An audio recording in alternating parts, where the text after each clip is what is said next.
Sean bienvenidos a la Suprema Corte de Justicia de la Nación. Les saluda José de Jesús Cruz y Baja y nos encontramos en su programa El Pleno en Vivo. Este día el Pleno del Tribunal Constitucional de nuestro país continuará estudiando las acciones de inconstitucionalidad número 122 diagonal 2015, sus acumuladas 124 y 125 diagonal 2015. Acciones de inconstitucionalidad promovidas por partidos políticos nacionales y por la Comisión Nacional de los Derechos Humanos. Los partidos políticos nacionales, Partido de la Revolución Democrática y Partido Morena.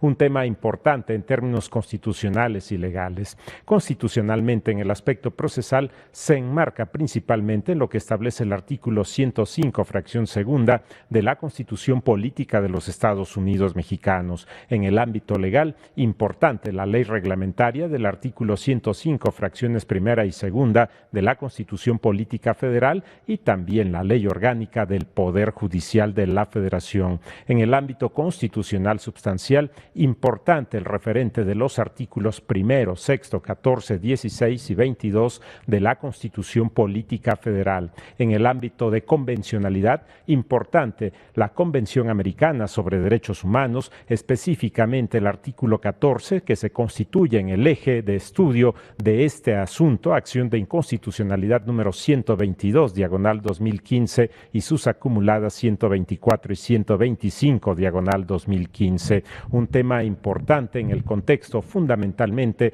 de este artículo 14 de la Convención Americana de los Derechos Humanos, que establece elementos importantes respecto del tema central, que es el derecho de réplica. Esto como un planteamiento importante en este artículo 14 de la Convención Americana y el planteamiento en el orden constitucional en el Estado mexicano en el artículo sexto de la Constitución Política Federal. Y el tema se ubica específicamente en el estudio de la ley reglamentaria de este artículo sexto, y es precisamente la ley reglamentaria del artículo sexto en materia de derecho de réplica. El párrafo primero del artículo sexto constitucional se establece como el referente, y precisamente esta ley reglamentaria está sujeta a estudio del Pleno de la Suprema Corte de Justicia de la Nación en el contenido de diversos artículos que plantean elementos importantes de las acciones de inconstitucionalidad en los diversos conceptos de invalidez que establecen los partidos políticos nacionales que promueven y también la Comisión Nacional de los Derechos Humanos. Un tema fundamental en esta sesión ordinaria es continuar con el estudio de los conceptos de invalidez relativos al estudio de los artículos segundo, fracción segunda y tercero de esta ley reglamentaria del artículo sexto, párrafo primero de la Constitución Política Federal. Y el tema se ubica fundamentalmente en el estudio de los conceptos que establece este artículo segundo, fracción segunda, respecto de la procedencia del derecho de réplica ante la información inexacta y falsa. Este es el planteamiento fundamental contrastado desde el punto de vista de quienes promueven las acciones de inconstitucionalidad y el contenido también en diversos elementos del proyecto que está sujeto a estudio en el Tribunal Constitucional de nuestro país respecto del contraste, como hemos señalado, con lo que establece el ámbito de convencionalidad, específicamente el artículo 14 de la Convención Americana sobre los Derechos Humanos, respecto de la información que da pauta precisamente a la procedencia de este derecho de réplica, información inexacta o agraviante. Este es el elemento fundamental, agraviante, que se contrasta con la condición de falsedad en lo que corresponde a la ley reglamentaria del artículo sexto, fracción primera de la Constitución Política Federal. Quienes promueven las acciones de inconstitucionalidad plantean que existe una ampliación de la protección del derecho de réplica en el ámbito de convencionalidad, contrastado con lo que la ley reglamentaria establece como una delimitación desde el punto de vista de quienes promueven estas acciones de inconstitucionalidad. El Pleno de la Suprema Corte de Justicia de la Nación en la sesión pasada abordó el estudio precisamente de esta armonización que se establece entre la libertad de expresión y el derecho de réplica, un tema importante, precisamente el contraste que se establece entre el ámbito de convencionalidad y la ley reglamentaria, pero también el elemento fundamental de la armonización de la libertad de expresión como uno de los elementos importantes en el ámbito del Estado mexicano y un planteamiento en la estructuración del derecho que se da en este ámbito del artículo 6º de la Constitución Política Federal respecto del derecho de réplica y también de la libertad de expresión. Estos son algunos de los puntos importantes a tener en cuenta en el seguimiento de estas acciones de inconstitucionalidad. Elemento fundamental es precisamente el derecho de réplica, pero también el estudio que se establece del Pleno de la Suprema Corte de Justicia de la Nación respecto de la libertad de expresión, esto como uno de los elementos fundamentales en el constitucionalismo del Estado mexicano y también en elementos de convencionalidad que llevan precisamente a esta armonización de la libertad de expresión y el derecho de réplica. Son elementos importantes del contenido de este artículo 2º, fracción 2ª y artículo 3º de la ley reglamentaria del artículo 6º, párrafo 1º de la Constitución Política Federal en el ámbito de lo que establece el artículo 6º constitucional y también elementos del artículo 1º de la propia Constitución Política Federal y el elemento de convencionalidad, la Convención Americana sobre los Derechos Humanos, fundamentalmente en este artículo 14 a que nos hemos referido, pero que también tiene elementos de otros artículos de la propia Convención Americana respecto de la libertad de expresión y en su momento el Pleno de la Suprema Corte de Justicia de la Nación, Tribunal Constitucional de nuestro país, determinará cuál es el ámbito de constitucionalidad o inconstitucionalidad del contenido de estos artículos que en este momento se encuentran a estudio en el Pleno de la Suprema Corte de Justicia de la Nación. Este es el elemento que hoy continúa a estudio en el Pleno del Tribunal Constitucional de nuestro país. En este momento iremos a una pausa y volvemos con ustedes con más comentarios al respecto. Vamos a la pausa.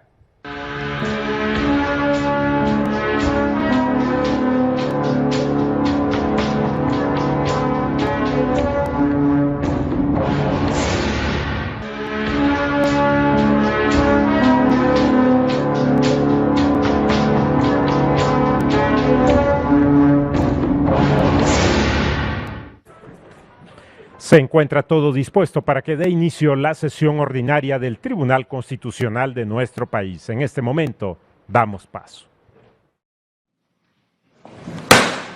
Se abre la sesión. Señor secretario, denos cuenta con el orden del día.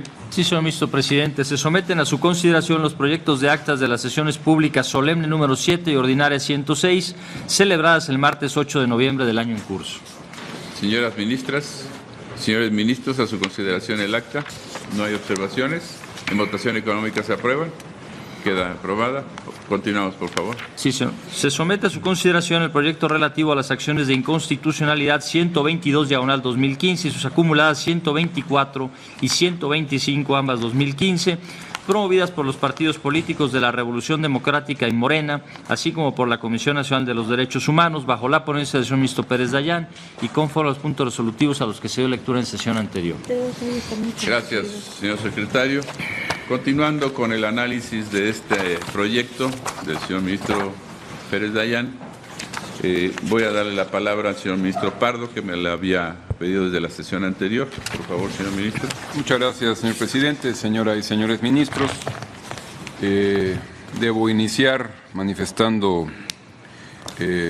dos afirmaciones. La primera, que me sumo al reconocimiento que se ha hecho al trabajo realizado por la ponencia del señor ministro Pérez Dayán, en el entendido de que el reconocimiento no siempre implica la identidad en cuanto al criterio o al enfoque, pero sin embargo, como ya se ha dicho y no quiero dejarlo pasar, era importante tener un estudio de los tamaños y del alcance que tiene el que puso a nuestra consideración el señor ministro Pérez Dayán para poder abordar una temática tan compleja como lo es lo relacionado con el derecho de réplica. Y también no quisiera yo ser reiterativo, pero coincido con muchas de las afirmaciones que se han hecho para separarme de la conclusión del proyecto, porque a mí me parece que el proyecto está elaborado desde la perspectiva que parte de la siguiente hipótesis. En primer lugar, que el derecho de réplica tiene la naturaleza de ser una restricción al derecho de libertad de expresión. Y en segundo lugar, que este derecho de réplica forma parte de la reparación ulterior que puede darse con motivo de la restricción al derecho de libre expresión. Me parece que no estamos en la hipótesis de que el derecho de réplica sea una restricción expresa al derecho de libre expresión, y también me parece que no tiene como finalidad un efecto reparatorio en el caso de que se estimara que hubo algún exceso en el derecho de libre expresión. En cuanto a los excesos, por llamarlos de alguna manera, en el uso o el ejercicio del derecho de libre expresión, tenemos previstas en nuestra legislación constitucional y legal los medios, los juicios y las soluciones adecuadas a través de las cuales se pueden hacer valer estas reparaciones, estas indemnizaciones. Se puede hacer valer la ofensa indebida al derecho a la reputación, a la privacidad. Yo creo que el derecho de réplica está en un contexto distinto. Y en esa medida, si sacamos al derecho de réplica de esta visión de restricción al derecho de libre expresión y de tener un efecto reparatorio, creo que podemos llegar a una conclusión diversa. En el proyecto se determina, de manera muy resumida lo haré, que la circunstancia de que se limite la procedencia del derecho de réplica a las circunstancias de que la información haya sido falsa o inexacta y que agravie a la persona interesada, considera el proyecto que se trata de una restricción excesiva al ejercicio de este derecho. Y a mí me parece que estas condiciones, la falsedad, la inexactitud y desde luego el que se cause un agravio de cualquier tipo a una persona, estimo que se trata de condiciones razonables para la procedencia en el ejercicio de este derecho. Se dice en la página 66 del proyecto que en relación con el artículo segundo, fracción segunda, perdón, el artículo 25, fracción séptima del reglamento, de la ley reglamentaria del derecho de réplica, que es la que se impugna, que la recta interpretación del numeral permite establecer que las partes que se deben ofrecer, las pruebas que se deben ofrecer en el escrito inicial del procedimiento que se instaure ante la autoridad judicial son aquellas que acrediten, 1, la existencia de la información publicada o transmitida por los sujetos obligados, 2, la falsedad o inexactitud de la información, o bien el perjuicio ocasionado con la información agraviante o calumniosa. Estas son, me parece, las bases y el pilar para poder garantizar un ejercicio armónico y equilibrado de este derecho de réplica. Se preocupa, desde luego, el proyecto del tema del honor o reputación de una persona que pueda ser dañada con motivo de información que no necesariamente sea falsa, sino que pudiera ser, en algunos casos, verdadera. Dice el siguiente párrafo al que leí en la página 66, el honor o reputación de una persona se puede afectar por la difusión de información falsa o inexacta, ya que la aseveración de hechos que no corresponden a la realidad por sí es susceptible de ofenderla en su estima o afectar la opinión de los demás en su descrédito o menosprecio. Hasta aquí creo que esta afirmación es congruente con la manera en que está redactado el precepto que se impugna. Pero agrega el proyecto, o bien por la difusión de información agraviante, es decir, la que siendo verdadera le causa perjuicio por el empleo de palabras injuriosas, vejatorias u ofensivas en la aseveración del hecho que le alude. Me parece que la protección a toda esta franja de derechos se logra a través de los medios que existen ex post para reclamar los excesos o las afectaciones en el uso del ejercicio, del derecho de la libre expresión a través de los procedimientos y ante las autoridades judiciales que se establecen en las leyes que ya encontramos en vigor. La circunstancia de que en una publicación, en un medio de comunicación, aun cuando se utilice información verdadera, también se incluyan expresiones o palabras injuriosas, vejatorias u ofensivas, creo yo que no puede ser un elemento de valoración para la procedencia o no del derecho de réplica, pero sí para el tema de la reparación al daño que pudiera causarse, y además el juez tiene que ponderar, ya se ha dicho aquí también, esta propia Suprema Corte ha establecido distintos estándares de protección dependiendo de la persona de que se trate, si es una persona pública, un servidor público, una persona privada con proyección pública o una persona sin ningún tipo, digamos, de difusión pública estrictamente particular. Pero creo que estos elementos son los que se pueden hacer valer y se deben proteger en ese tipo de juicios en donde el juez tendrá que hacer la ponderación de si el ejercicio de la libertad de expresión afectó al honor, a la reputación, a la privacidad de una persona de manera indebida o de manera desproporcionada. Creo yo que estos estándares o estos parámetros no los podemos trasladar al tema del derecho de réplica. Creo que el derecho de réplica es una circunstancia distinta. ¿Por qué? Porque en el derecho de réplica no vamos a llegar o a lograr una condena reparatoria o resarcitoria de los derechos que pudieran haberse violado. El derecho de réplica, ya se ha dicho aquí también, tiene por esencia la facultad de aclarar o corregir información que es difundida en un medio masivo y que la persona a la que le agravia esa información tenga la posibilidad de hacer las aclaraciones o correcciones que estime convenientes.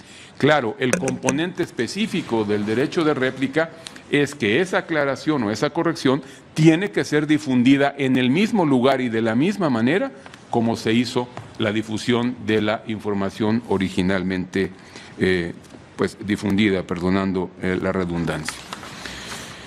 En esta medida, insisto yo, si hacemos esta separación, me resulta para mí razonable que para la procedencia del derecho de réplica, la ley reglamentaria establezca estas limitantes o estas directrices, por no llamarles limitantes.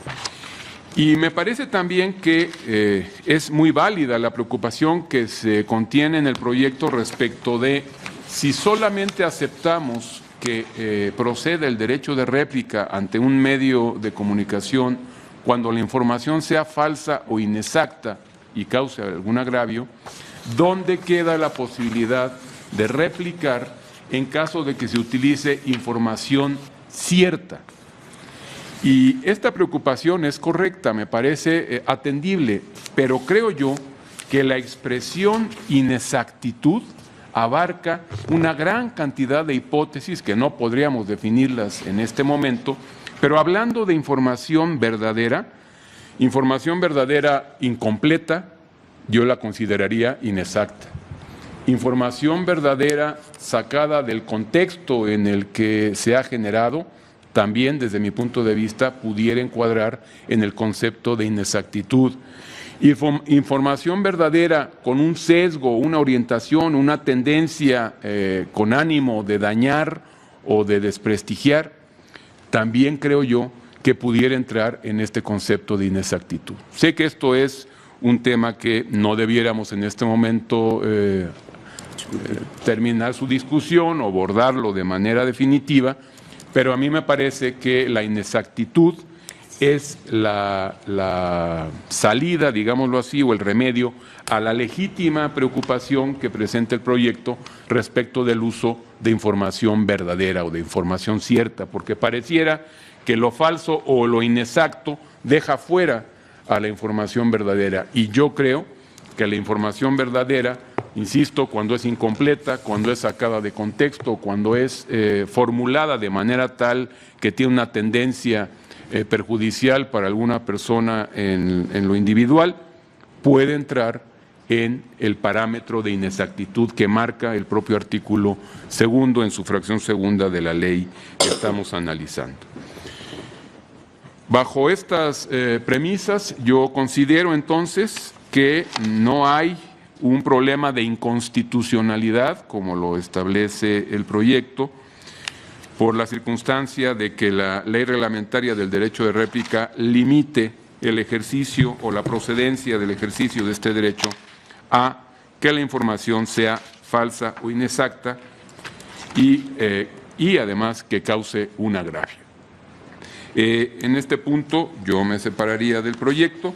En el caso del artículo, me parece que es el segundo en una fracción diferente, en donde se hace el análisis, perdón, es el quinto, ¿verdad?, el que habla del tema de las, perdón, el perjuicio económico es el otro aspecto del artículo segundo, que el perjuicio pudiera ser de carácter económico. Me parece que es correcto, creo yo que no debiera hacerse la distinción si el perjuicio puede ser simplemente de tipo económico o no. La existencia del perjuicio me parece razonable y aquí me separaría también de lo que la sesión anterior manifestó el señor ministro Lainez, en el sentido de, si no lo interpreté mal, que para él la circunstancia de que se exigiera un agravio hacía de alguna manera inconstitucional el precepto. Yo estimo que no, me parece que el agravio puede darse incluso de manera, como mera consecuencia del uso de información falsa o de información inexacta, sin requerir un medio de prueba específico para acreditar ese agravio. La circunstancia de que se refieran a una persona con información falsa o información inexacta, creo que acredita de manera automática el agravio correspondiente al afectado. Y por último, en relación con el artículo quinto, que también se analiza respecto del tema de las opiniones en el derecho de réplica, yo aquí voy a coincidir con la postura que expresó la ministra Luna Ramos en la sesión anterior. Este precepto se analiza en suplencia de la deficiencia de la queja, pero no para hacerle extensiva una invalidez que ya se hubiera declarado respecto de un diverso precepto, sino que se está incorporando a la litis en la presente acción de inconstitucionalidad en suplencia de la deficiencia de la queja, y a mí me parece que no habiendo sido impugnado este precepto en la acción respectiva y no haciéndose un ejercicio de extensión de la invalidez por las mismas razones que se proponen para un diverso precepto, no tendríamos nosotros facultades para incluirlo como precepto impugnado y para invalidarlo con una razón totalmente distinta de la que está sosteniendo la invalidez de los preceptos que sí fueron impugnados. En esa medida, entonces, yo me separaría del proyecto. Por lo que hace, desde luego, a la definición y los requisitos del derecho de réplica, no lo comparto por las razones que expuse. Estoy de acuerdo, más bien no comparto tampoco que deba considerarse inválida la expresión de que el agravio pudiera ser de naturaleza económica. A mí me parece que es válida esta formulación y también votaría por la validez. Y en relación con el artículo quinto, insisto, como no se trata de un precepto que fue expresamente impugnado, me parece que no podríamos incorporarlo a través de la suplencia de la queja e invalidarlo por una razón distinta de la que se expresó en relación con el segundo, fracción segunda. En esas consecuencias, yo me apartaría de la propuesta del proyecto. Gracias, señor presidente. Gracias, señor ministro Pardo. Señor ministro Gutiérrez, por favor. Gracias, ministro presidente. Yo no asistí a la sesión anterior, sin embargo, he revisado con mucho detenimiento la versión estenográfica de la participación de todos los ministros y ministras, y dado que el considerando quinto aborda muchos artículos que fueron discutidos en la sesión anterior, me voy a permitir leer brevemente mi posicionamiento en cada uno de los tópicos que fueron discutidos. Debo de empezar al decir que, al igual de los demás ministros y ministras, en principio hago un reconocimiento al ministro Pérez Dayán por el gran esfuerzo intelectual de su proyecto y su riqueza argumentativa. Las cuestiones que se abordan en él mismo están muy lejos de tener una respuesta evidente, siendo que en el derecho internacional el derecho comparado es un tema de amplio debate.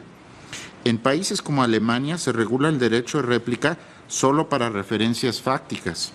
En Francia, desde el siglo XIX, el derecho de réplica incluye un derecho de respuesta a opiniones, donde difícilmente se puede decir que se ha dado un efecto disuasivo en los medios. Dicho lo anterior, tras una valoración de todos los elementos del derecho constitucional y convencional, me pronuncio en contra en esta sección del proyecto en el que se sostiene que el derecho a la réplica es una especie de responsabilidad ulterior que se activa por la divulgación de información inexacta o de información veraz, pero agraviante por el empleo de palabras humillantes, vejatorias u ofensivas. Por el contrario, con fundamento en una interpretación armónica del texto constitucional y del artículo 14 de la Convención Americana sobre Derechos Humanos, el ejercicio del derecho de réplica está condicionado a que los medios de comunicación hayan emitido información inexacta o falsa, es decir, información inexacta o información agraviante, pero por falsedad. No se activa por opiniones ni por ningún tipo de discurso, por más que se utilicen palabras que humillen o incomoden. Es decir, me parece muy indicativo que el artículo 14 de la Convención nunca hable de opinión. Me parece que el tilde es en información, y la información es o verdadera o falsa, pero no es información en el sentido de una opinión que pudiera agravar a una persona. Y como ha sido destacado ya por varios ministros, la Comisión Interamericana de Derechos Humanos ya omitió una opinión sobre el alcance del derecho de réplica en su informe de admisibilidad 92/2003 en el caso de Santana y otros contra Venezuela. En la respectiva resolución, la Comisión Interamericana, interpretando el artículo 14 de la Convención Americana, sostuvo que este derecho solo puede ejercerse respecto a información sujeta a un juicio de veracidad. Bajo estas consideraciones, tampoco comparto la premisa del proyecto consistente en que el derecho de réplica se analice en sí mismo como una restricción a la libertad de expresión o como una especie de responsabilidad ulterior. Si se interpreta de manera conforme con el sistema de libertad de prensa y de difusión, la réplica debe entenderse como un mecanismo ideado para que una persona rectifique la información falsa o inexacta transmitida en un medio masivo de comunicación sin afectar las posibilidades de desenvolvimiento de los contenidos y programaciones cotidianos en los medios. En efecto, entendiéndose de esta manera delimitada, el derecho de réplica no supone un menoscabo de la libertad de expresión, prensa y difusión de los medios, sino se configura como una pieza armónica de esas libertades. Así, la réplica es un derecho constitucional que, como todos, puede entrar en conflicto con otros derechos o bienes constitucionalmente protegidos. Sin embargo, su intención no es frenar la dinámica de discusión pública, sino permitir su fluidez mediante un derecho expedito delimitado a rectificar la información que alguien presenta a la opinión pública. El remedio constitucional ante un agravio generado por una opinión perjudicial no es el derecho de réplica, sino el uso de la libertad de expresión, difusión y prensa en otros foros para anteponer una opinión de defensa o de oposición, lo cual permitirá a las audiencias contar con los dos lados de cada tema. En suma, por las razones expuestas, no apoyo la declaratoria de inconstitucionalidad de distintas porciones normativas impugnadas que aluden a que el derecho de réplica solo se active por información inexacta o falsa. Por su parte, respecto a la porción normativa reclamada en la fracción 2 del artículo 2 de la ley reglamentaria que señala cuya divulgación le cause un agravio, me pronuncio por su validez, pero por diferentes razones a las expuestas en el proyecto. La forma en que se debe de entender esta porción normativa, a mi entender, es que debe de existir una incidencia en la esfera jurídica de la respectiva persona, lo cual se actualiza por el hecho mismo de haber sido aludido con información inexacta o falsa, sin tener que probar un daño o amenaza al derecho al honor o imagen en estricto sentido. Por otro lado, me pronuncio en contra de la declaratoria de inconstitucionalidad de la porción normativa de la fracción 2 del artículo 2 de la ley reglamentaria que dice económico, pues es claro que una referencia fáctica inexacta o falsa puede llegar a provocar una incidencia económica en la esfera de la persona aludida en los medios de comunicación. En cuanto al análisis de la fracción séptima del artículo 25 de la ley reglamentaria, comparto la declaratoria de validez, pero como consecuencia las premisas de mi opinión sobre el contenido y alcance del derecho de réplica. Por último, estoy en contra de la declaratoria de invalidez del artículo 5 de la ley reglamentaria.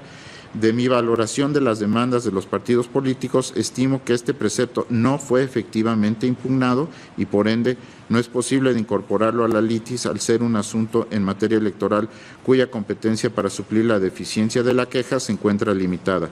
Discusión diferente es si se puede invalidar en vía de consecuencia, pero ello depende de que se obtenga la mayoría de votos para la declaratoria de validez de otros preceptos reclamados. Es cuanto, ministro presidente. Gracias, señor ministro. Voy a permitir dar mi opinión. Desde luego, el derecho de réplica para mí es un aspecto fundamental, importante y inmerso dentro del contexto de los derechos, especialmente de libertad de expresión y de información. De esta forma, yo no puedo ver aislado solamente el derecho de réplica, en lo material no podría ser, mientras no haya una libertad previa donde se haya difundido alguna información, de tal modo que el derecho de réplica es consecuencia necesaria de un previo ejercicio de comunicación que se haya formulado. En este sentido, yo creo que, y esa es una de mis preocupaciones, en que este derecho humano, el derecho de réplica, también debe tener amplitud y libertad para ejercerse. Y cualquier limitación que se establezca pudiera parecer que es contrario a este ejercicio. Sin embargo, si bien es cierto que este derecho debe generarse y aplicarse con toda amplitud, de cualquier manera es legítimo, lo hemos acordado aquí en este tribunal, que hay ciertas restricciones que se pueden considerar válidas atendiendo a distintos aspectos. Sí quiero también aclarar, lo acaba de mencionar el ministro Gutiérrez y coincido plenamente, algunos otros ministros también, en que se trata de dos tipos de información. La información fáctica, como se le ha llamado, de hechos, y la información que depende de una opinión formulada por las personas. La información fáctica puede ser verdadera o puede ser falsa, pero la opinión no tiene esa cualidad de ser analizada respecto de su falsedad o veracidad.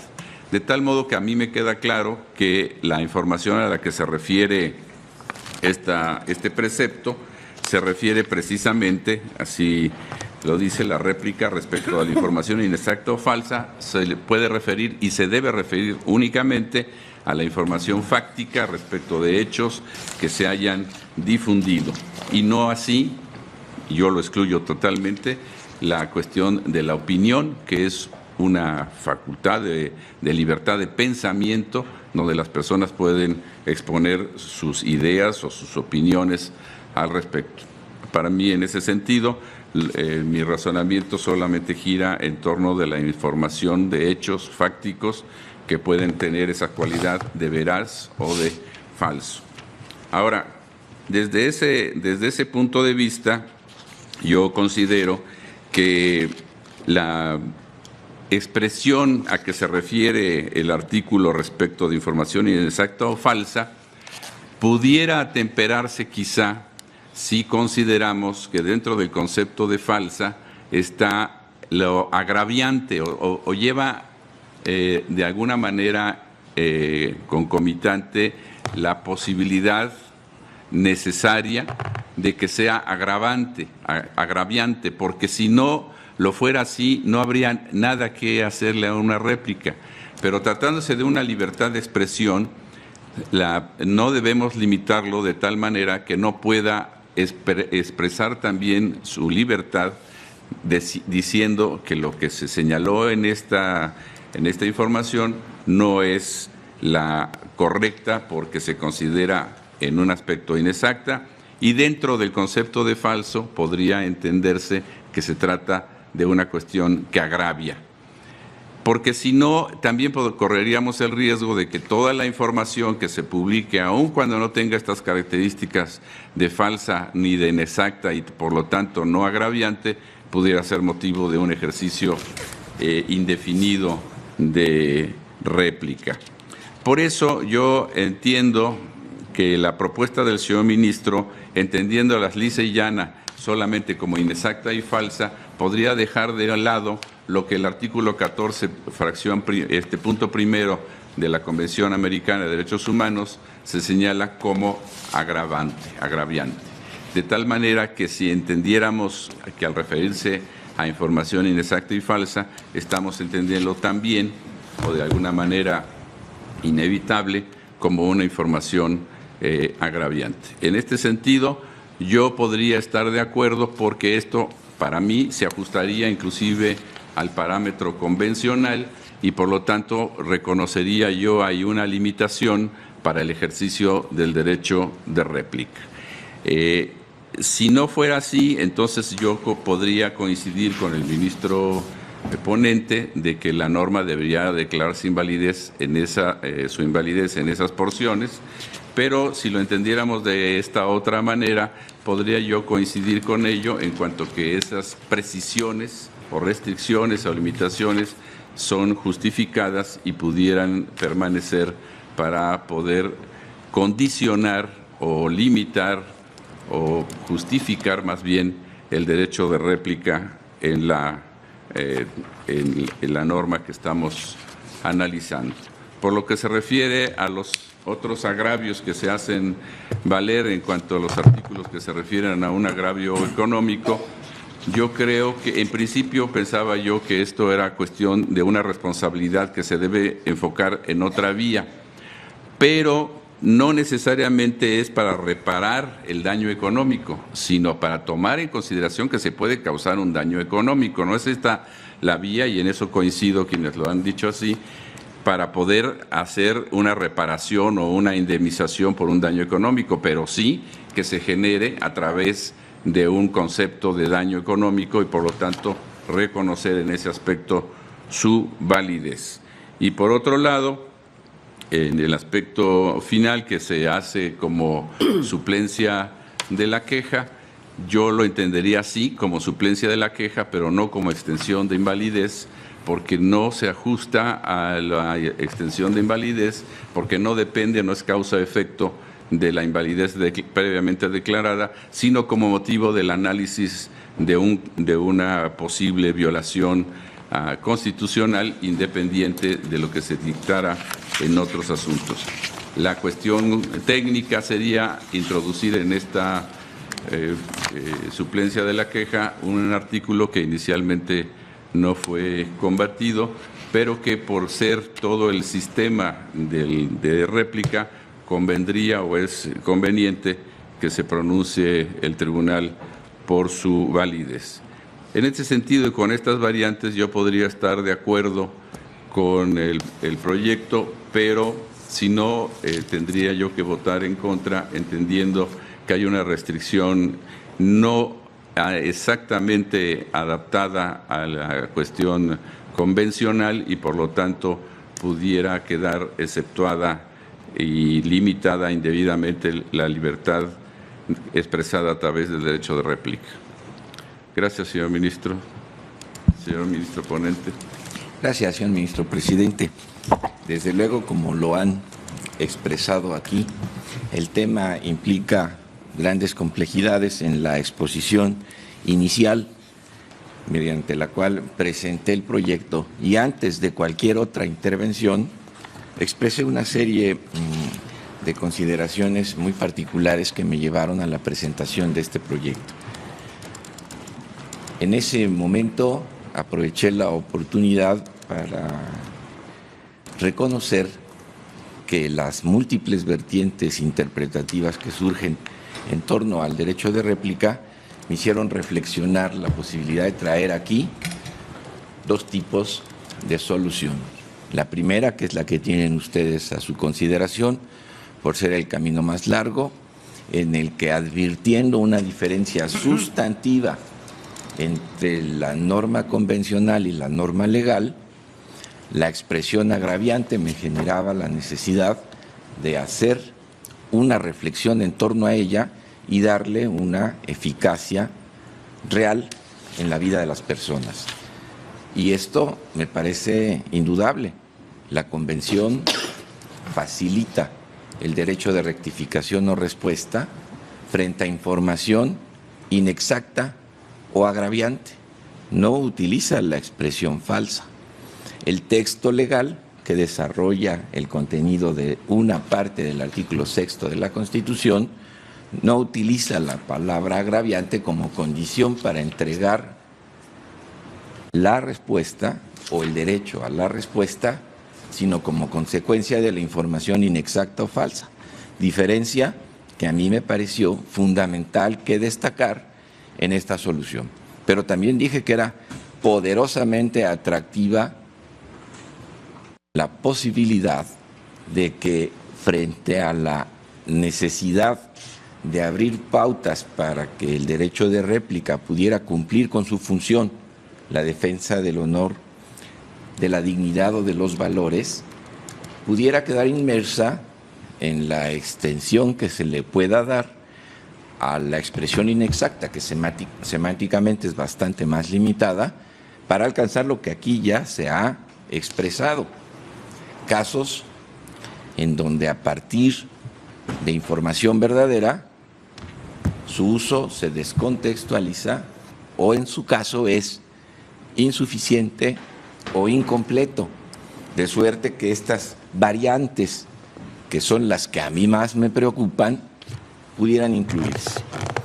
Antes de pasar a dar una posición personal de lo que creo podría ser una aproximación a la definición, quisiera, en función de lo que expresé con la presentación, hacer algunas aclaraciones sin particularizar exactamente de dónde vienen, pero que me son importantes, dado que soy el responsable del proyecto. Revisé con cuidado si es que el proyecto hablaba de que habría una restricción constitucional en materia de derecho de réplica, y precisamente se dice lo contrario, que en tanto la Constitución lo define de manera genérica, pues el artículo 6º habla de la réplica sin condicionarla a ninguna particularidad. No hay restricción constitucional, de suerte que por más que revisara muchas veces el proyecto no encontraría algo que quitar que establezca que la restricción constitucional se dio en materia de réplica, no la hay. Cuando hablé de responsabilidad ulterior en la presentación, traté de ser enfático sobre algunos aspectos que contiene el proyecto. Uno de ellos, que es sustento de alguna de las objeciones, buscó establecer, como lo dice el propio proyecto, que la crítica no está sujeta a la réplica. Precisamente al leer este mismo documento dije, por tanto, se determina en el proyecto que la crítica periodística, aun cuando se sustente en información falsa, inexacta o agraviante, no puede ser objeto de réplica, ya que la opinión de quien se expresa, al constituir únicamente la apreciación de un hecho afirmado o difundido por otra persona, no puede calificarse de falsa o verdadera. De esta suerte excluí, a diferencia de lo que el sustento de alguna opinión decía, que esto no queda incluido en el derecho de réplica. Cuando traté el tema de carácter dual, expliqué que el proyecto mencionaba las dos dimensiones en que se tiene que ver este ejercicio, esta prerrogativa de respuesta, que son la dimensión individual y la dimensión colectiva. Alguna objeción parte precisamente de no haber considerado en el proyecto la dimensión individual y dimensión colectiva. No, es cierto. Precisamente el proyecto, en la parte correspondiente, hoja 63, dice, es corolario de lo antes expuesto que la inclusión del derecho de réplica en el marco constitucional que tutela el derecho a la información y a la libertad de expresión se explica al considerar que en su dimensión individual garantiza el respeto a la honra, etcétera, etcétera. Y más adelante dice, y por cuanto hace su dimensión social o colectiva, tiene como fin ofrecer elementos de juicio a la sociedad sobre temas de interés general y garantizar el acceso a información veraz, oportuna y real. De suerte que no podría contestar la objeción a mi proyecto sobre la base de que no se considera este estándar dual, porque sí lo considera. Una aclaración adicional vendría sobre la posición de que no se está obligado como Estado a considerar una réplica o el derecho de réplica. No parece que así lo comparta la Corte Interamericana, pues en la opinión consultiva OC 7 de 86, la Corte Interamericana fue específica en establecer que este derecho tiene que estar contenido en el orden interno de los estados signantes, de suerte que no habría una contestación adicional que no sería la de decir que en términos de la Convención, efectivamente el derecho de réplica tiene que estar garantizado por los estados firmantes. No es una cuestión voluntaria o potestativa, sino obligatoria, como lo determinó la propia Corte en la opinión consultiva a la que me acabo de referir. Me es importante señalar, además de estas circunstancias, una que quizá podría quedar superada si también a la expresión agraviante la asociamos arbitrariamente como inexacto. Y digo arbitrariamente porque la Convención, en su disposición 14.1, las utiliza no como sinónimos, sino con disyuntiva, inexacta o agraviante. Así lo dice. Pero vayámonos más al texto constitucional, que finalmente es el que rige más mi convicción. El artículo 6º, en donde se precisa el derecho a la libre expresión de las ideas, asocia dos parlamentos que me parecen fundamentales y no pueden quedar desvinculados uno del otro, de ahí el reconocido carácter complementario al que aquí se han referido y que también consideré desde la presentación de este asunto. Dice el artículo 6, la manifestación de las ideas no será objeto de ninguna inquisición judicial o administrativa, sino en el caso de que ataque a la moral, la vida privada o los derechos de terceros, coma, provoque algún delito o perturbe el orden público, punto y coma. Esto quiere decir que, aunque hay una separación, la idea continúa. El derecho de réplica será ejercido en los términos dispuestos por la ley. Las directrices fundamentales para un derecho de réplica es respetar la manifestación de las ideas, pero esta no podrá considerarse absoluta cuando se esté en un ataque a la moral, la vida privada, los derechos de terceros, provoca algún delito o perturbe el orden público. Así analizadas las cosas, bien nos podría llevar a que la interpretación más fina de esta disposición es que si después de ello un punto y coma dice el derecho de réplica será ejercido en los términos expuestos por la ley, es porque la propia Constitución nos está marcando una directriz inicial. El derecho a la libertad de expresión tiene límites y los límites son los que acabo de decir. Si no se respetan esos límites, el derecho de réplica aplica. Aquí no dice si es una información inexacta, si es verdadera, si es falsa, si es descontextualizada, si es incompleta, si es insuficiente. Lo que dice es que la manifestación de las ideas tiene como límite que no se ataca a la moral.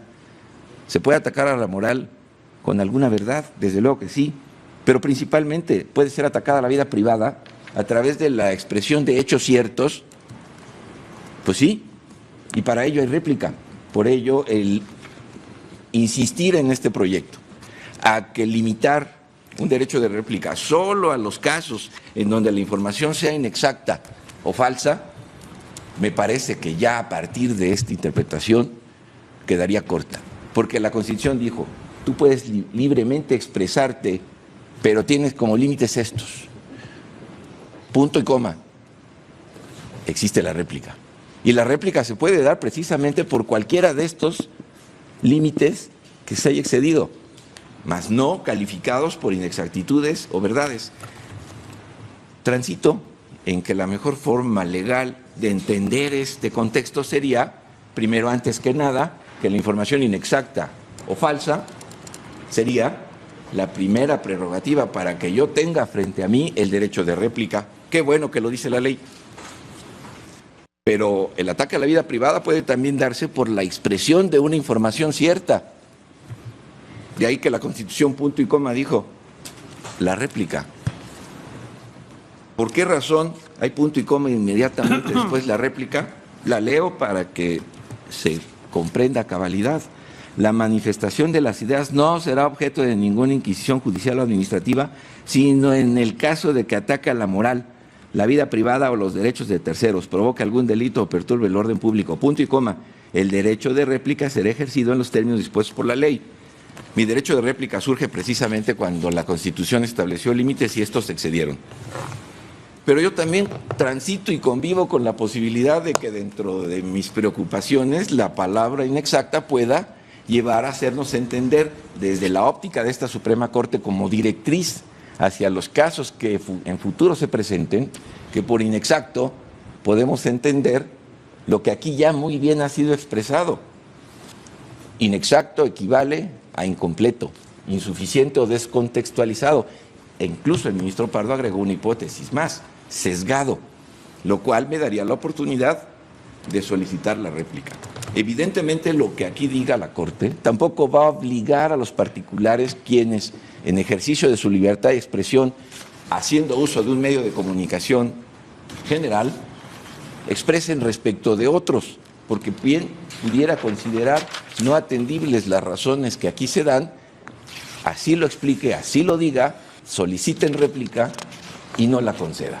Precisamente el mecanismo que la ley establece para quien, habiendo sido aludido en alguna de estas circunstancias, solicite una aclaración, una contextualización, una complementación o entregar información suficiente para que el transporte de la información termine por ser completo y veraz, en caso de no ser considerada y superada su solicitud de réplica, pues acude ante el juez. Evidentemente, y como ya se verá más adelante, esto no provoca la judicialización del sistema.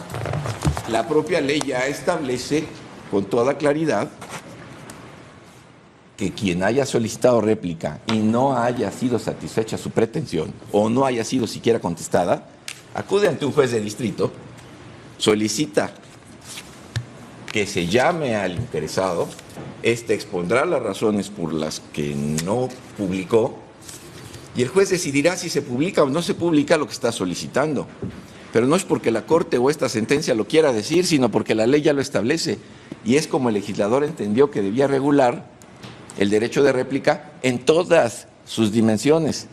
La Constitución da derecho de réplica, la ley lo regula y desarrolla, y entre los mecanismos para que sea efectivo dice, aquel que lo solicitó y no recibe respuesta inmediata, acude ante el juez a solicitar que esto se haga. Obviamente cumple con el derecho de audiencia para quien expresó una opinión o dio una información y en ese sentido se defienda y el juez termine por decidir si es o no el caso de entregar la réplica. Si la respuesta entregada para no dar la réplica es correcta, no obligará a que se dé la réplica. Si considera que no es la correcta y si se está en el supuesto normativo, obligará a la réplica. Esta es la mecánica que establece la ley, no la sentencia. De suerte que en manos de todos está esta posibilidad. Concluyo antes que nada reconociendo todas las ideas que aquí se han generado, que a partir de la consulta de las intervenciones de la sesión anterior más las de ahora, nos generan 5 vertientes interpretativas del caso. Pero yo creo que la que más ha sido repetida es la que considera validez a la norma, pues dentro de las bondades y finalidades que la hermenéutica nos permite para entender lo que es su inexactitud, bien podrían quedar aquellas que defendiendo la vida privada, por ejemplo, pudieran contextualizar, completar o justificar por qué una verdad que daña la dignidad o la honra de una persona pueda generar el entendimiento completo de cada una de las situaciones. Si es esta entonces una posición mayoritaria, cambiaría mi proyecto para tales efectos. En caso de que no se considerara esta circunstancia, que el argumento de los accionantes que debe ser contestado y que se apoyan en el texto de la Convención Americana para decir que injustificadamente la ley limita solo a los supuestos de inexacto o falso, pudiera quedar suficientemente contestada con decir quedan equivalentes la disposición convencional con la legal, en la medida en que la legal también incluye lo agraviante a que se refiere el 14.1, pues no solo es útil para este tipo de información, sino también para la que resulta incompleta insuficiente o descontextualizada.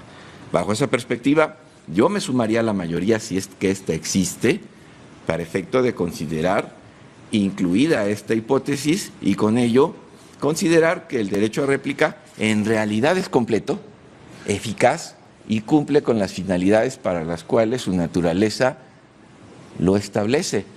Es esta la reflexión, desde luego entiendo la complejidad del punto. Si finalmente no se transitara por la razón de que la norma es válida, en tanto la inexactitud, como aquí se ha repetido en algunas ocasiones, implica estas variantes, me mantendría entonces con el proyecto de invalidez, independientemente de que haya yo ya escuchado opiniones en contra. Más, como bien lo dijo, señor presidente, si esta es la connotación y particularmente la definición que la Suprema Corte como más alto tribunal de este país ha determinado, creo que esto facilitaría el entendimiento posterior en cuanto a los litigios que se lleguen a presentar cuando solicita una réplica, esta no se obsequie, pues las directrices marcadas desde aquí llevarán a que los jueces que conozcan de estas solicitudes sabrán que el parámetro para exigir o negar una réplica, precisamente dentro de la expresión inexacto, alcanza estas otras modalidades. Sí creo, estoy absolutamente convencido que la parte más importante de la réplica radica en la información falsa o inexacta, pero también creo que mucha de esta, en función de los límites de la libertad de expresión, implica ataques a la vida privada, aún por hechos ciertos que no completos pueden generar una muy equivocada interpretación de la realidad que dañe la dignidad y el honor no solo de la persona, sino de su familia, de su entorno, de sus amistades y en general de su condición como ser humano. De ahí que aceptaría, si esta es una vocación interpretativa mayoritaria, tener por válido esta disposición bajo esta consideración. Con esta circunstancia quedarían entonces anuladas la declaratoria de invalidez de todos los demás artículos que utilizan inexacta y falsa, pues ya quedaría debidamente delimitada. Y por lo mismo también renunciaría a considerar el tema de la crítica, pues también por lo que aquí se ha dicho, me parece que el artículo 5, que oficiosamente fue incluido, no como extensión porque haya vinculación, sino por suplencia de la queja, como bien se dijo desde la presidencia, que es una cuestión completa y absolutamente diferente. Una cosa es una relación de causalidad que genera una invalidez y la otra, la suplencia de la queja, que trae un tema completamente diferente, pero necesario, también la quitaría y en este primer capítulo, en este primer considerando, no se declararía invalidez de ninguna norma. Esto es lo que yo finalmente propondría, señor presidente. Gracias, señor ministro. Con esta observación y modificación que sugiere el señor ministro ponente, tiene la palabra el señor ministro Saldívar. Gracias, señor presidente. Yo me había manifestado en contra del proyecto y me manifiesto también en contra de esta propuesta que muy amable hace el ponente, porque me parece que lo que se lograría con esta interpretación es llegar a una invalidez de facto del precepto, cambiándole completamente el sentido a la norma. La norma, que para mí es válida sin necesidad de mayor interpretación, dice que la réplica procede para hechos que sean inexactos o falsos, cuya divulgación cause un agravio. Lo que se pretende es decir que inexacto es igual a agraviante o que falso es igual a agraviante, es decir, son dos requisitos distintos. La información, no la opinión, tiene que ser inexacta o falsa y esa inexactitud o falsedad tiene que causar un agravio en su divulgación, de tal suerte que desde mi punto de vista es imposible, salvo cambiar completamente el sentido de la norma, establecer que lo agraviante va a ser igual a inexacto o falso y que lo falso ahora implica también lo verdadero o que lo inexacto ahora también implica lo exacto. realmente creo, con todo respeto, que se le estaría cambiando el sentido al precepto. No es una interpretación conforme, ni es una interpretación extensiva. Me parece que es una interpretación completamente contraria al sentido teleológico, gramatical y sistémico del precepto. Por lo demás, las limitaciones a la libertad de expresión que se han hecho referencia, el artículo 6º de la Constitución, pueden dar lugar a una acción distinta de reparación civil por daño moral. Tenemos, decíamos la sesión anterior, múltiples precedentes, sobre todo en la primera sala, de acciones de este tipo. Pero además, con la interpretación que se nos sugiere, se desconoce por completo el umbral de mayor resistencia que tenemos los servidores públicos a la crítica, incluso que afecte la vida privada e incluso que afecte la dignidad en determinados casos. Si a partir de ahora cualquier información verdadera, pero que afecte la vida privada, ya va a dar lugar a réplica, pues simplemente pensemos en los temas que ahora están lamentablemente tan en boga en nuestro país, de el patrimonio de ciertos servidores públicos que no se puede justificar. Y entonces, aunque la información sea cierta, pues pueden decir, esa es mi vida privada, o pueden decir, eso me agravia. Pues claro que agravia, pero lo que agravia no es porque la información sea falta inexacta, lo que agravia es que lamentablemente es verdadero de algo que no debió haber sido, que no era correcto. Entonces, yo creo respetuosamente que esta interpretación no, al menos desde mi punto de vista, y así votaré, no se sostiene, se llega al mismo supuesto que la invalidez por una ruta o por un atajo que me parece que no es correcto ni debido. Lo que yo he votado, y así entendí que había votado la mayoría, o se había pronunciado la mayoría, mejor dicho, es que estábamos de acuerdo por la validez del precepto, con sus términos, que sea inexacto o falso, que cause agravio. ¿Qué es inexacto o qué es falso? Eso ya corresponderá en cada caso concreto establecerlo. Creo que son términos gramaticales ampliamente conocidos, basta ver el diccionario de la Real Academia de la Lengua y ahí vemos qué es inexacto o qué es falso.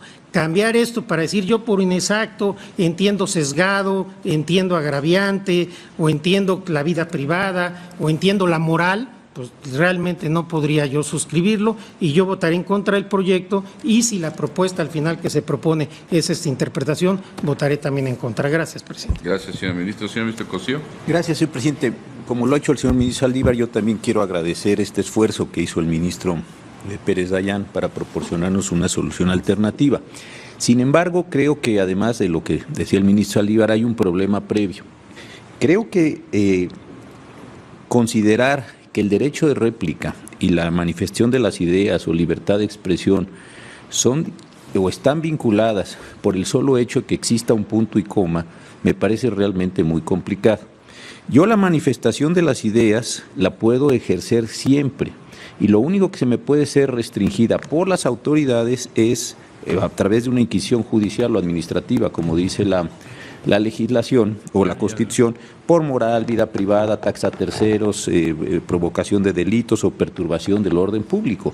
Pero esto tiene que ver con la dimensión donde es la autoridad la que trata de acallar mis consideraciones o mis manifestaciones por considerar que está en uno de estos supuestos. Este es un problema. Pero el derecho de réplica no lo ejerzo contra la autoridad pública. El derecho de réplica lo ejerzo contra o en o para o desde los medios de comunicación, que son los que difundieron esta información. Entonces, vincular el derecho de réplica a la manifestación de las ideas en los términos que se acaba de señalar me parece realmente muy complicado, y quererle dar un peso de relación porque no hay un punto y seguido, como después lo existe en el derecho a la información, si no hay un punto y coma, realmente me parece complicado. Yo entiendo que hay funciones gramaticales, la punto y coma tiene una de ellas, me parece muy interesante, pero me parece que sobre las funciones gramaticales están las funciones jurídicas, que es lo que nosotros tenemos que hacer en este primer párrafo del artículo 6. Y creo que la función jurídica, el derecho de réplica, insisto, es completamente diferenciada. ¿Por qué? Porque no la estoy ejerciendo frente a autoridades. Puedo ir con la autoridad para que me la respete, pero esa es en la parte final del ejercicio en el que estoy diciendo. Creo que esta visión parte de la manera en la que se entiende el derecho de réplica. El derecho de réplica, se dijo hoy y se dijo en la sesión del martes, no es un elemento reparador de agravios. Eso es hoy. Hay otros procesos civiles, penales, en fin. Creo que es un ejercicio de tutela, de equilibrio de información contra o desde o para, como queramos decirlo, los medios de comunicación que están ejerciendo una función social. Pero me parece que son dos cosas diversas las que se están dando en este mismo sentido. Si esa es la premisa de la cual se parte a nivel constitucional para después hacer una recreación legal y después decir que por esa razón se da una validez, yo también me parece muy complicado de sostenerlo. Yo más bien preguntaría, ¿por qué el derecho de réplica, como está señalado en la ley, que es lo que estamos analizando, es inconstitucional?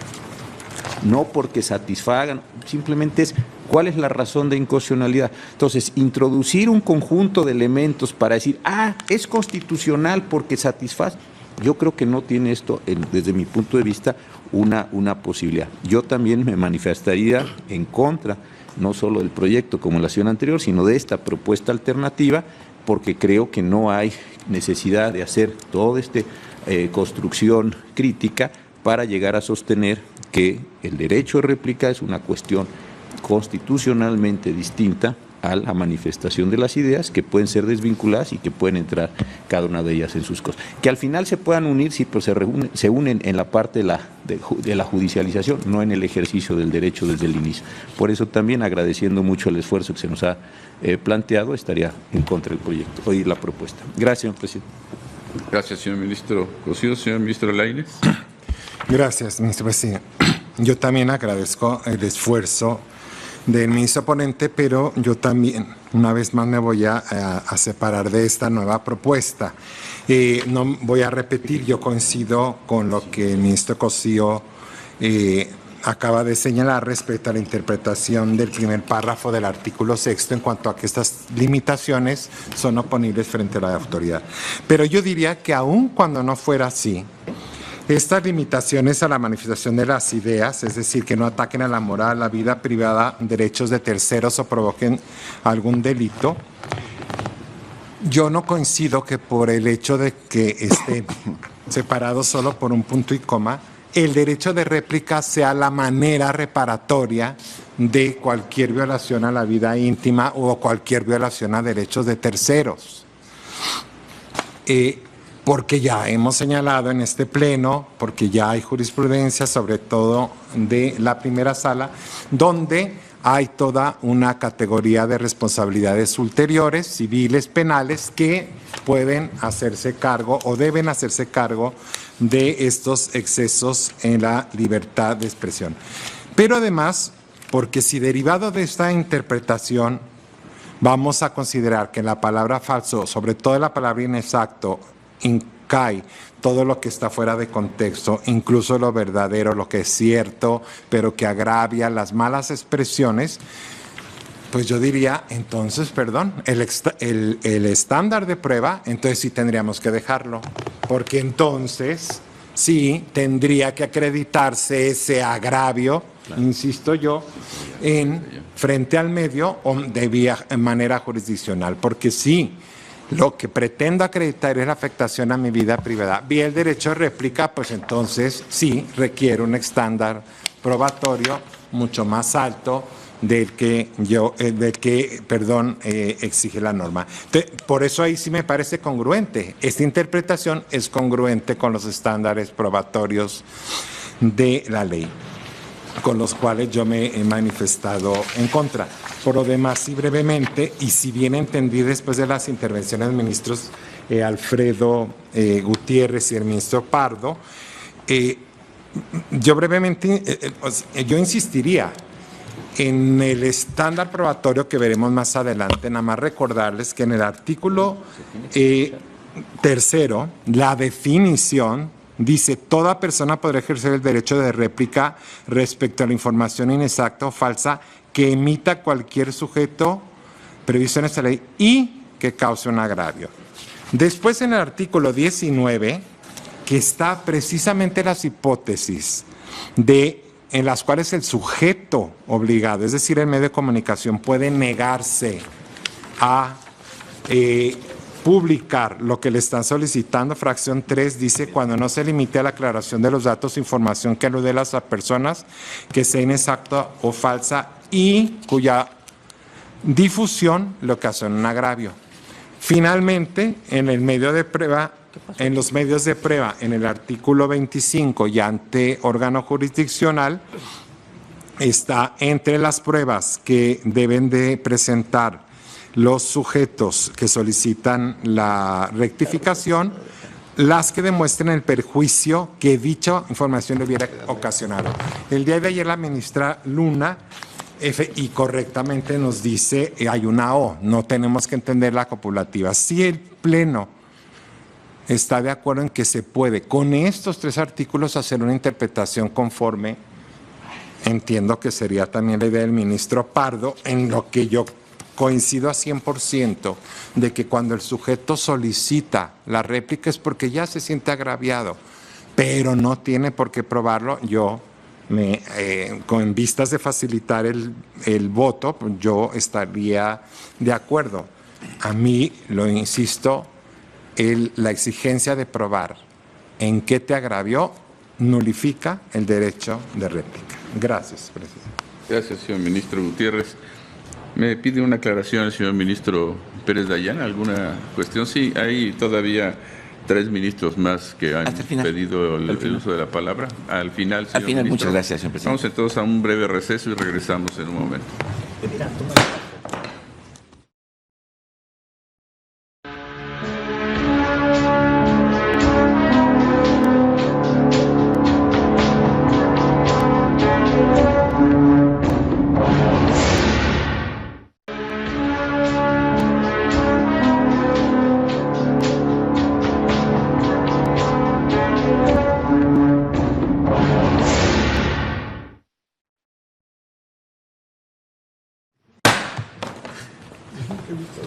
Se reabre la sesión. Señor ministro Pérez Dayán, por favor. Gracias, señor ministro presidente. Nuevamente agradezco las muy profundas intervenciones que se han hecho en torno a mi réplica sobre lo que originalmente se expresó. Nuevamente, confieso, habría muchas razones para debatir lo que aquí se incorporó. Una de ellas, el contenido de la jurisprudencia 38 de 2013 de la primera sala, que sí entiende el derecho de réplica como una sanción, de ahí que el proyecto lo haya desarrollado. Simplemente dice, en ese sentido, esta primera sala de la Suprema Corte de Justicia de la Nación observa que dependiendo de su gravedad y de la calidad del sujeto pasivo, las intromisiones al derecho al honor pueden ser sancionadas con 3, el uso del derecho de réplica o respuesta. De ahí que el proyecto, tomando esta expresión de jurisprudencia de la primera sala, determinó que se trataba de una responsabilidad ulterior y no podría ser más que responsabilidad porque el texto de la jurisprudencia dice las intromisiones al derecho al honor pueden ser sancionadas y por sanción no es más que la conclusión de una responsabilidad. Y algunas otras que en un ánimo de construcción no valdría la pena rebatir, pues tan valiosas son las primeras opiniones como las que tratan de dar una respuesta. He tratado de construir un consenso bajo todas las vertientes que se han expresado, como en otros casos y otros ponentes han expresado la dificultad que les ha generado tratar de conectar una con otra y llegar a un punto en el que este asunto sirva como lo que es para orientar a futuro, que no es otra la función de la Suprema Corte cuando con estos asuntos genera los caminos a través de los cuales debe aplicarse el derecho. Bajo esa perspectiva, considerando que las expresiones y reflexiones que hice en torno al artículo 6º y el punto y coma, por lo menos valiosas para mí, pero no necesarias para el proyecto porque no caminan por el lado de los agravios, ni mucho menos explicitan de manera contundente el motivo de invalidez expresado por los accionantes en tanto consideran que la disposición convencional es mucho más amplia que la legal y bajo esa perspectiva exigen una invalidez, yo me quedaría en estas dos posibilidades. Si la mayoría de ministros o con mi voto se generara una mayoría que permitiera simple y llanamente entender la validez del precepto bajo la conceptuación de que esto incluye supuestos como los que me he referido, transitaría por ese camino y habría que preparar el proyecto bajo esa perspectiva. En caso de que la mayoría no considerara el contenido de la expresión inexacto con esos alcances, mantendría la invalidez. Gracias, señor ministro. Señor ministro Cosío. No, ministra, perdón, tengo apuntado, no sé, quería alguna aclaración, señor ministro Cosío. No, señor presidente. Porque en la lista tengo al ministro Gutiérrez, a la ministra Luna, al ministro Pardo y a la ministra Piña. Señor ministro Gutiérrez. Mi intervención iba a ser sobre la interpretación del artículo 6º, pero dado que el ministro ya nos avisó que no lo va a incluir en su proyecto, sería un poco estéril empezar a discutir en este momento sobre ese tema, entonces no tendría realmente más que agregar. Gracias, ministro. Gracias, señor ministro. Señora ministra Luna. Gracias, señor presidente. Creo que la intervención que ahorita está haciendo el señor ministro ponente pues cambia un poco la argumentación que se podía manejar en este momento sobre la base de lo que él había manejado una vez que tomó el derecho de hacer una contestación a las intervenciones de la ministra y de todos los ministros. Yo creo que tendríamos que ver en blanco y negro lo que de alguna manera él está proponiendo. ¿Por qué razón? Porque la construcción del proyecto en este momento parte de premisas totalmente diferentes a las que hemos estado determinando a través de las diferentes intervenciones. Entonces, sí tendríamos que ver esa nueva construcción, una y otra, sin perder de vista cuáles son los agravios, los conceptos de invalidez que se están haciendo valer por los partidos accionantes y por la Comisión Nacional de Derechos Humanos. Entonces, en este caso concreto, desde luego, sin dejar de contestar los argumentos que se aducen, sí partir de cuál es la construcción de interpretación a lo que debe entenderse por el derecho de réplica. Si la idea es de este derecho como está en el proyecto, pues creo que vamos a tener una votación similar como ya se empezó a ver en las participaciones de quienes me precedieron en el uso de la palabra después de la intervención del señor ministro ponente. Entonces, yo tenía ya preparada alguna argumentación también para en ese sentido rebatir, pero no tiene también ningún caso. Yo lo único que pediría es, si la idea ahorita externada por el señor ministro ponente es que va a interpretar nada más la palabra inexactitud, sí, yo creo que ni siquiera merita interpretación. Lo que habíamos comentado nosotros en el momento de participar era que esa preocupación que él tenía de la interpretación conforme que proponía en relación con esto, en realidad no lo ameritaba, porque el artículo de todas maneras está estableciendo que cuando se trata de datos o información falsa, es lo que motiva la posibilidad de acudir al derecho de réplica cuando esta información falsa, pues de alguna manera implica un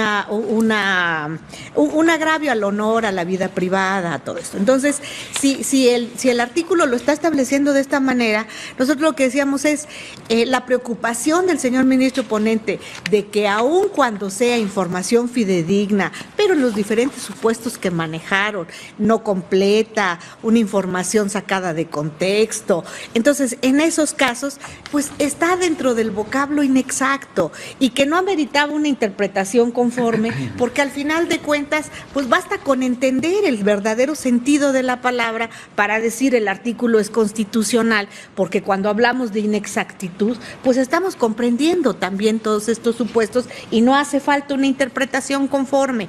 Entonces, se quedaría con eso, lo cual a mí me parecería correcto si se utiliza como contestación, pero sí me preocupa la construcción de lo que es el concepto en sí, porque el concepto yo creo que sí varía mucho de lo que actualmente establece el proyecto y de lo que hemos manifestado en las diferentes intervenciones, pero quizás el señor ministro ponente, después de valorar y analizar las diferentes intervenciones, pues igual yo le agradezco el esfuerzo que él está haciendo de tratar de tener un consenso para poder establecer un concepto diferente. Nada más que en ese caso yo creo que sí tendríamos que verlo en blanco y negro, porque de lo contrario sí estaríamos votando algo que no sabemos bien a bien cómo quedaría. Entonces ahí a lo mejor si quieren podemos continuar, si es que él ofrece hacer estos arreglos al proyecto, podríamos continuar con los temas siguientes y esperar esta parte del proyecto para la próxima semana, que es justamente el lunes, la vez que nos estaríamos reuniendo. A lo mejor si nos lo reparte el viernes en la tarde, en la noche, podríamos ya tener posibilidades de pronunciarnos. Pero así simplemente decir voy a interpretar la palabra inexacto, pero y toda la construcción anterior se soslaya, se quita. ¿Cuál va a ser la contestación a los agravios de que qué se dice de las en relación con las palabras empleadas en la aseveración de los hechos que aluden que son injuriosas, humillantes y vejatorias? Yo creo que esto debe de tener una respuesta, y esta respuesta va en función del concepto de derecho de réplica, como se ha dicho en las demás intervenciones. Entonces, yo propondría, si es que no tuviera inconveniente el señor ministro ponente, si es que su idea es tomar el consenso del concepto que se ha dado por las opiniones mayoritarias, pues que pudiéramos en blanco y negro ver cuál sería la propuesta. Gracias, señora ministra. ¿Le resultó cita, señor ministro? Y paso puntualmente a contestarla, señor presidente. Desde luego que una de las cuestiones que más motivó esto es que, y reitero, y perdónenme que en este sentido insista, en la presentación de mi proyecto comenté estas dos posibilidades, y son precisamente las de la declaratoria de invalidez o la de la integración de la expresión inexacto en estos otros sentidos. Una de las primeras intervenciones, que fue precisamente la de la ministra, aquí la recojo, fue precisamente en ese sentido, es que con que diga eso es más que suficiente, pero si ahora entonces hubiera que rehacerlo para poner lo que ya se había dicho, correría el riesgo de que una vez más no lo pusiera exactamente como lo quieren. Entonces yo sí creo, señor ministro presidente, que mantendré el tema de la invalidez y que se returne en caso de que no alcance la votación necesaria, pues en tanto traiga nuevo un proyecto, otra vez va a generar una nueva reflexión. Ya mi esfuerzo ha sido tratar de conectar todos los puntos. No es el caso citar textualmente lo que se dijo, pero aquí tengo expresamente la intervención a la que me he referido. Con que se diga eso es más que suficiente, pues esa era la contestación. Si no alcanzo ya entonces a precisar ello, no tendría seguramente la posibilidad de traer la idea de todos. Sí creo, y en esto estoy absolutamente convencido, haber escuchado con toda claridad que esa podría ser una de las respuestas. Ha variado, entonces lo mantengo así. Si usted me lo permite, señor presidente, tendríamos que llegar a una votación de validez-invalidez, y a partir de considerar que hay más por la validez, independientemente de cuál sea su sentido, si esto entonces no es consistente con el proyecto, se elaborará otro poniendo los conceptos que consideren convenientes. No renuncio a la posibilidad de concretar las posiciones de todos. Lo que sucede es que la posición es la que más importa, y si hay un primer momento, hay un segundo momento y un tercer momento, tampoco voy a alcanzar a un consenso nunca. ¿Alguna aclaración de la señora ministra Luna? Gracias, señor presidente. Yo creo que el señor ministro ponente está en todo su derecho de sostener el criterio que está sosteniendo desde un principio en el proyecto. Es su convicción y yo creo que como tal la respetamos profundamente. Yo sí dije lo que él menciona en la intervención en una parte. Recordemos que este considerando tiene 4 temas. 4 subtemas y en la respuesta de cada uno de estos 4 subtemas pues hay una serie de situaciones en las que no coincidimos con la elaboración del proyecto. Entonces, si coincidimos en una, no quiere decir que podemos coincidir en todo lo demás. Entonces, por esa razón yo considero que sí es muy loable la intención del señor ministro de tratar de hacer un consenso, pero al mismo tiempo también entendemos que es su convicción el sostenimiento del proyecto en los términos en que él lo elaboró o sosteniendo la validez. Entonces yo estoy a lo que ellos digan. Desde luego, en el caso de que estimara que iba a ser un cambio, yo lo único que pediría es verlo en blanco y negro. Gracias, señor presidente. Gracias. Señor ministro Pérez. Gracias, señor presidente. El considerando solo tiene un tema. Si se hubiera definido así como lo estamos poniendo, así se hubiera resuelto, así se hubiera hecho el engrose, y los otros ya son de la autocomposición, el procedimiento judicial y las sanciones. Evidentemente ninguno de ellos está atado a un tema de si es inexacto o no es inexacto, de suerte que, si usted me lo permitiera, sobre la base de la opinión de cada uno de nosotros, para saber sobre la validez o invalidez, tendríamos ya una decisión y que, por lo alcanzado a ver, pudiera ser proyectado por otra persona. De tal modo que usted sostiene el proyecto, señor ministro, en sus términos originales. Señor ministro Pardo. Ya no es necesario, señor presidente. Muchas gracias. Señora ministra Piña. Gracias. Tampoco, yo creo que a lo que llegamos que ya precisó el ministro Pérez Dayán, es que él va a sostener el proyecto en sus términos y que lo votemos así. Nada más sí quisiera aclarar que sí son 3 puntos. Vamos a dividir la votación porque sí son 3 puntos.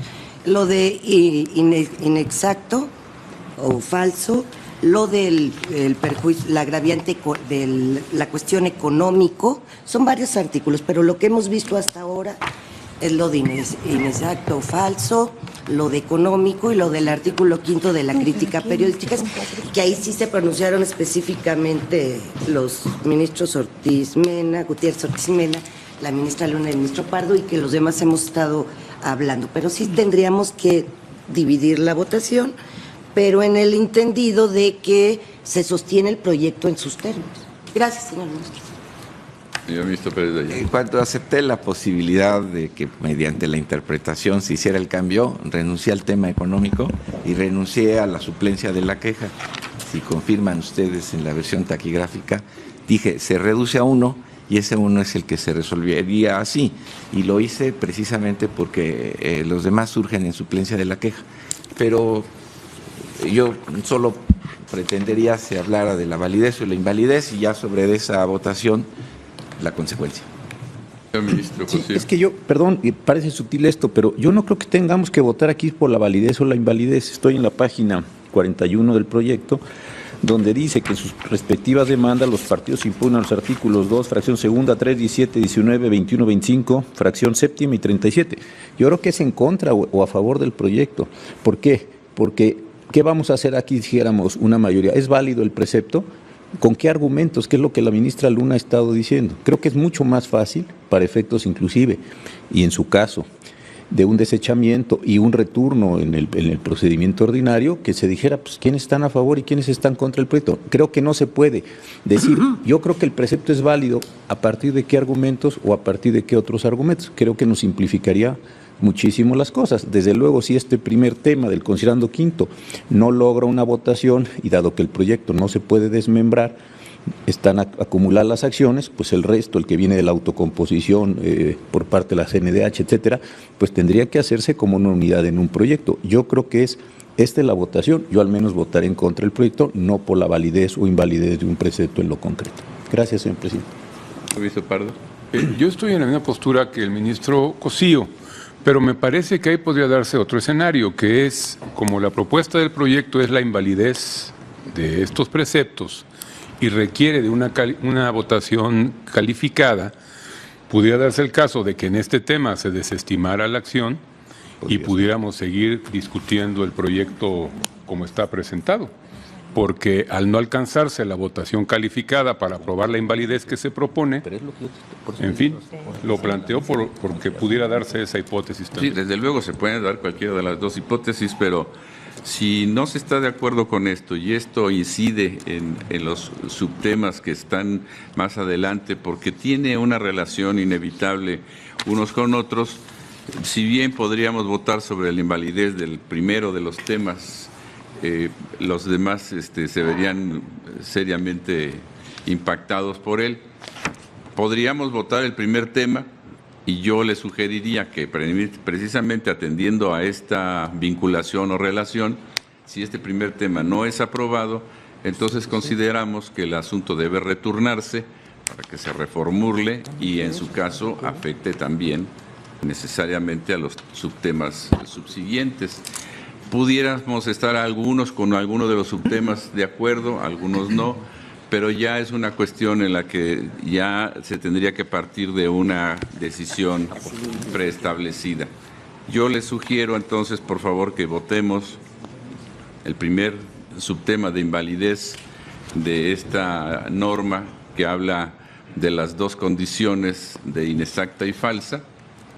Y con eso, si no se obtiene una mayoría suficiente por la invalidez, porque se está proponiendo invalidez, entonces la idea, como ya lo adelantó el señor ministro ponente, sería retornar el asunto para que se reformule en su integridad todo el planteamiento. Señor ministro Pérez Dayán. Gracias, señor presidente. Solo para justificar la razón por la que me expresé en el sentido de la validez y la invalidez, el señor ministro Cosío, luego de hacer una muy importante reflexión sobre el alcance de la réplica, dijo estar en contra y por la validez del precepto. El señor ministro Medina Mora dijo que estaba por la invalidez de todo el precepto. El señor ministro Lainez dijo estar en contra del precepto, pues le parecía que la disposición era válida. El señor ministro Saldívar, por el mismo tono. La señora ministra Piña también dijo que estaba en contra del proyecto y que estaba por la validez. El señor ministro Franco, aun cuando no expresó la frase validez, dijo que para él el que se sostuviera que solo por la información falsa e inexacta y no así las opiniones era perfectamente correcto. La señora ministra dijo que podría caminar con una posibilidad de reconocer validez en la medida en que se incluyeran las hipótesis a las que me he referido. El señor ministro Pardo por el mismo sentido. El señor ministro Gutiérrez Ortiz Mena dijo estar en contra, pues a él le parecía que la disposición era válida y usted, señor ministro presidente, dijo que le parecía inicialmente por la invalidez, más si se llegaba a interpretar de la forma en que aquí se había propuesto, podría caminar en ello. Si no se llegaba a ello, le parecía inválida. Bajo esa perspectiva, alcanzo a ver que todos, salvo el señor ministro Franco, que de alguna manera lo expresó, usaron la expresión validez. Señor ministro. Perdón, señor presidente. Yo creo que tiene mucha razón en lo que usted decía hace un momento también el ministro Cosío. Claro, nos referimos validez, invalidez, hay diferentes aspectos, pero nos referimos a favor o en contra del proyecto. Y creo que una vez que el ministro ponente hizo un esfuerzo muy loable para tratar de lograr un consenso, lo que nos dice ahora, yo voy a sostener mi proyecto. Entonces, claro, si en el primer punto votamos en contra del proyecto, por lógica, y es lo que sugiere tanto el ministro ponente como el ministro presidente, se retorna para tratar de presentar un nuevo proyecto sobre una lógica distinta. Creo que no podríamos seguir votando, y en ese sentido tiene razón el ministro ponente, un proyecto cuya columna vertebral estamos cambiándola radicalmente. Tiene una lógica todo el proyecto y por eso creo que todos reconocimos el mérito, y si se cambia esa lógica, pues es muy difícil poder avanzar. Yo me sumo a la propuesta que hizo originalmente el ministro ponente y después el presidente, en el sentido de que votemos a favor o en contra el primer apartado y partiendo de ahí, pues ya se tome la decisión derivada de la votación. Gracias, presidente. Gracias, señor ministro.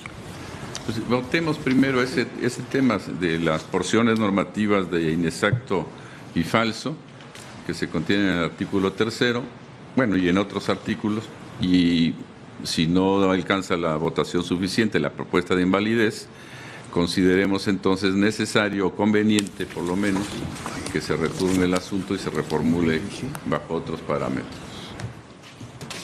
Tome la votación en ese sentido, señor secretario. Sí, señor. Señor ministro Gutiérrez Ortiz. En contra del proyecto. Señor ministro Cosío. ¿Contra el proyecto? Señor ministro Luna Ramos. También sobre esta lógica, en contra. Señor ministro Franco González. En contra. Señor ministro Saldívar Ledo de la En Red. contra. Señor ministro Pardo Robledo. En contra.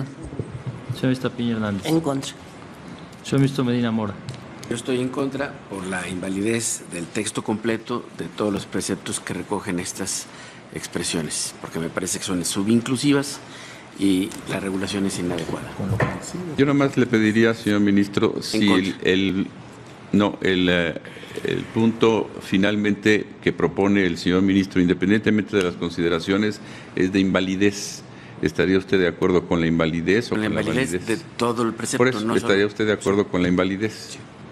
No solo de esa porción normativa. Sí, perfecto, sí. Señor ministro Lainez Potisek. En contra. Señor ministro Pérez Dayán. Con la invalidez del precepto. Señor ministro presidente Adrián Morales. También con la invalidez.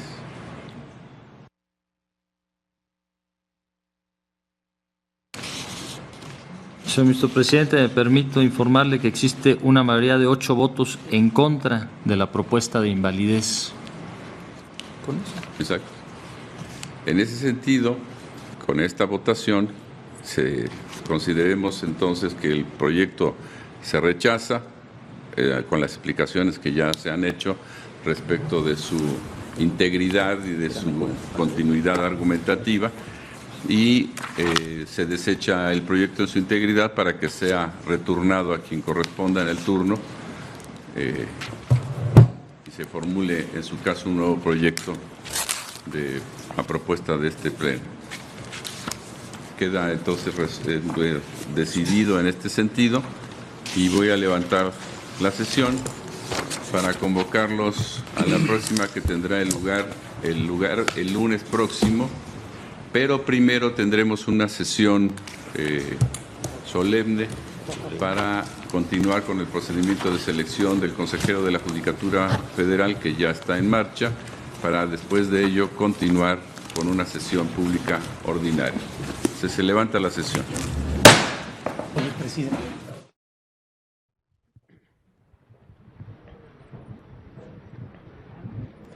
Concluyó la sesión ordinaria del Tribunal Constitucional de nuestro país, donde el Pleno avanza en el estudio de estas acciones de inconstitucionalidad 122/2015 y sus acumuladas 124 y 125/2015, promovidas por partidos políticos nacionales y por la Comisión Nacional de los Derechos Humanos. Un planteamiento importante en el estudio que lleva precisamente al análisis de diversos artículos de la ley reglamentaria del artículo 6º, párrafo primero de la Constitución Política Federal relativa a la materia del derecho de réplica. Este derecho de réplica, que fue estudiado en el Pleno de acuerdo a lo que planteó el proyecto presentado en las sesiones correspondientes y contrastado, armonizado en su momento con el planteamiento de la libertad de expresión como elementos fundamentales en el orden constitucional y convencional, y que parte precisamente de un estudio que se establece en el contexto de convencionalidad del artículo 14 de la Convención Americana de los Derechos Humanos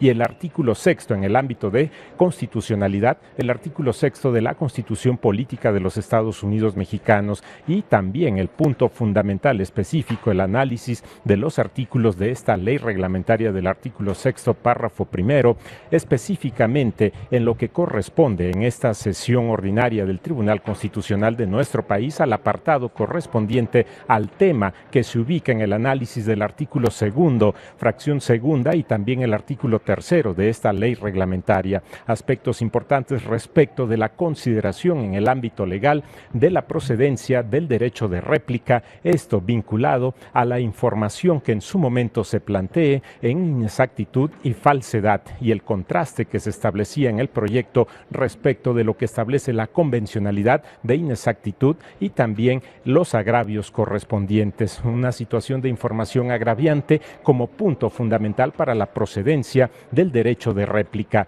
Esto es lo que se analiza en esta sesión ordinaria del Tribunal Constitucional de nuestro país en el marco precisamente de esta armonización de la libertad de expresión y el derecho de réplica para llevar a una votación en esta sesión ordinaria, como ustedes han podido observar, una votación mayoritaria de 8 votos en contra de lo que establece el proyecto y un planteamiento importante a partir de esta determinación en este punto específico que repercute a diversos ámbitos de lo que planteaba el proyecto respecto de otros aspectos, de otros artículos analizados en este contexto. Una situación que el proyecto planteaba como la invalidez de este artículo segundo y tercero en lo que nos estamos refiriendo, y la votación mayoritaria en un planteamiento apunta precisamente a ir en contra de este proyecto y en el ámbito de la validez. Pero esto no es lo que determina el Pleno de la Suprema Corte de Justicia de la Nación, la validez en el caso concreto, sino los relativos argumentos del proyecto correspondiente.